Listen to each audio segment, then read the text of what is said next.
was Halloween night, and the streets were alive with the flicker of jack-o'-lanterns and the hum of laughter. Houses were decorated with fake cobwebs, skeletons, and glowing ghosts. But for Darren and Jake, this was just another year of trick-or-treating. At 16, they were a little too old to be knocking on doors for candy, but tradition was tradition, and the small town of Glenmore always went all out for the holiday. Dressed as a zombie and a vampire, they wandered from house to house, their pillowcases filling with candy and the occasional prank toy. As they made their way down the last stretch of houses, Jake stopped dead in his tracks, nudging Darren. "Look at that house," Jake whispered. At the end of the street, partially hidden by overgrown trees and shrubs, was a large Victorian-style house, dark windows, paint peeling from the wooden walls, and no Halloween decorations to invite trick-or-treaters. "I didn't know anyone lived there," Darren said, narrowing his eyes. "They don't. Or at least, no one ever answers the door," Jake replied. But tonight, the porch light was on, casting an eerie glow over the weathered steps. Darren glanced at his friend, a mischievous smile creeping onto his face. "You know what that means, right? Best candy. The weirdest houses always give the best candy." Jake shrugged, more intrigued than cautious. "All right, let's do it." The boys walked up the creaky porch steps and rang the doorbell. For a moment, nothing happened. They were about to turn and leave when the door slowly creaked open. Standing in the dim light of the foyer was a man neither of them recognized.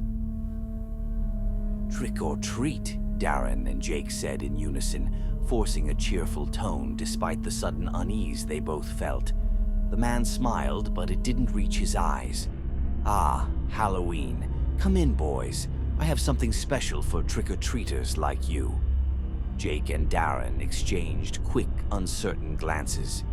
Every instinct told them not to step inside, but curiosity and maybe a hint of defiance pushed them forward. They followed the man into the house. Inside, it was just as unsettling as the exterior. The air was musty, the furniture looked antique, and the walls were lined with faded portraits. A large staircase wound up to the second floor, but what caught Darren's eye was the bed in the room adjacent to the hallway. It seemed out of place, as if someone had recently slept in it. The man gestured to the bedroom. "Wait here. I'll go get the candy." He disappeared downstairs, leaving Darren and Jake standing awkwardly. Darren couldn't help but glance around, noticing the odd creaks in the floor and the silence that filled the house. His eyes wandered back to the bedroom where the bed stood in the middle of the room. "Man, I don't like this," Jake whispered. "We should bail." "Yeah, this is weird," Darren agreed, his voice low. "But let's grab the candy and get out of here." Before they could decide to leave, the man returned, holding a large glass bowl filled with strange wrapped candies. "Here you go, boys. Take as much as you like," he said with that same unsettling smile. Darren reached for a candy, but as he did, he noticed something strange.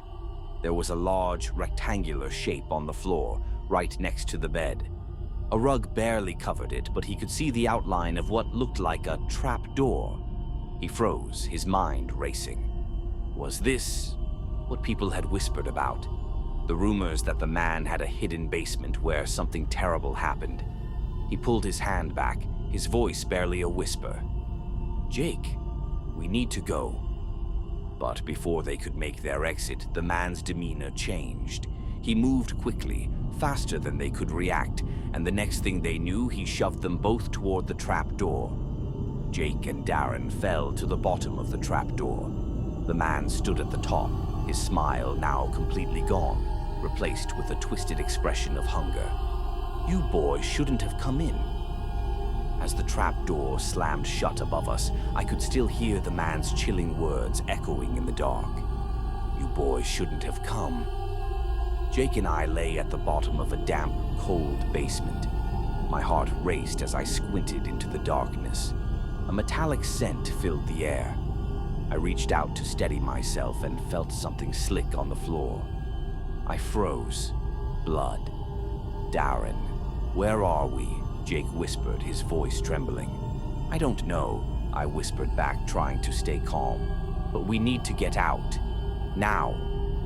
We stood up, our eyes adjusting to the dim light filtering through the cracks in the floorboards above. As I scanned the room, I noticed something horrifying. Cages. They were scattered around the basement, some empty, others filled with tattered, bloody cloth. One of them had fresh blood on the bars. My stomach twisted. We have to get out of here, Jake said, his voice barely audible. We stumbled through the basement, frantically searching for an exit. The walls were solid stone, cold and unforgiving. Then I saw it, a narrow set of stone stairs in the corner.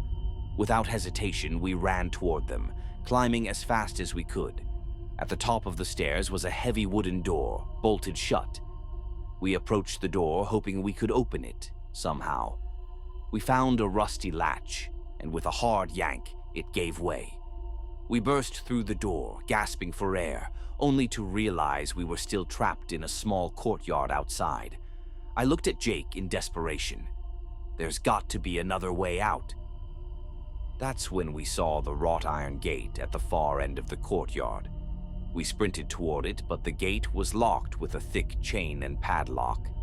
Darren, he's coming, Jake shouted as we heard the basement door creak open. Frantically, we searched the courtyard and found an old shed. Inside, I grabbed a hammer and Jake took a shovel. We ran back to the gate and hammered at the lock with everything we had. The chain finally snapped and we threw open the gate, bolting into the night. We didn't stop until we reached the town, shaking and breathless. The police didn't find anything, no basement, no cages, but we knew what we had seen.